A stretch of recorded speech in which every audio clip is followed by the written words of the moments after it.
In northwest British Columbia, some of the world's last remaining salmon strongholds are under increasing pressure from mining.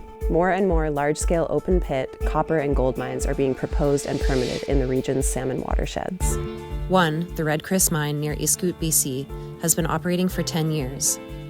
Copper is considered a critical mineral, essential for the renewable energy transition. But at what cost? If not done right, mining in these remote watersheds threatens Pacific salmon populations, which are already vulnerable to climate change. Without clean water and healthy salmon, tourism, recreation, and the communities that depend on these lakes and rivers will suffer too. A new investigative report by Skeena Wild based on historic data and reporting not previously available to the public shows that the Red Chris mine, which began operating in 2015, is a cautionary tale for future mines in northwest BC. Failures of the BC government and previous mine operators have led to increasing levels of harmful pollutants like selenium and copper in water and fish near the mine, physical destruction of fish habitat, and several issues that could impact tailing safety. A major tailings dam failure at Red Chris would destroy critical fish habitat and endanger mine workers and communities downstream. Efforts are underway by the mine's new owner to address some of these problems, but stronger government oversight could have prevented the problems from occurring in the first place. Our assessment of Red Chris's past shows that the BC government fails to require mines to monitor and mitigate environmental effects, allows independent expert advice to be ignored, and that the scope and scale of development neglects precautionary planning.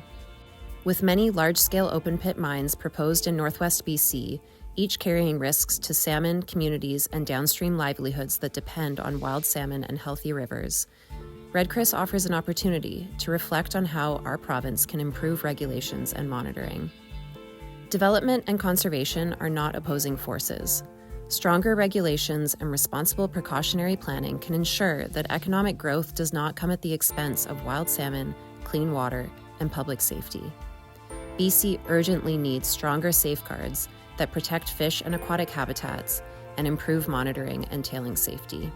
Red Chris is now pursuing an underground mine expansion that will shift its focus to mining for gold, a luxury commodity, not a critical mineral.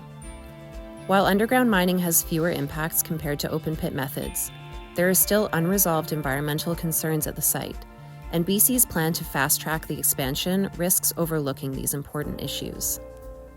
All of this raises serious questions. If the regulatory shortcomings that led to problems at Red Chris aren't addressed, how can we trust that future mining in the region will be any different? The choices we make now will shape the future of BC's salmon watersheds for hundreds of years. Skeena Wild's research makes clear that the current state of mining in northwest BC puts people and environments at unnecessary risk. But it is possible to mine more responsibly if we hold governments and companies to account and demand higher standards. Problems can be addressed at Red Chris and prevented at future mines. Learn more about our recommendations and take action at Skeena Wild's Responsible Mining page at skeenawild.org. The time to act is now.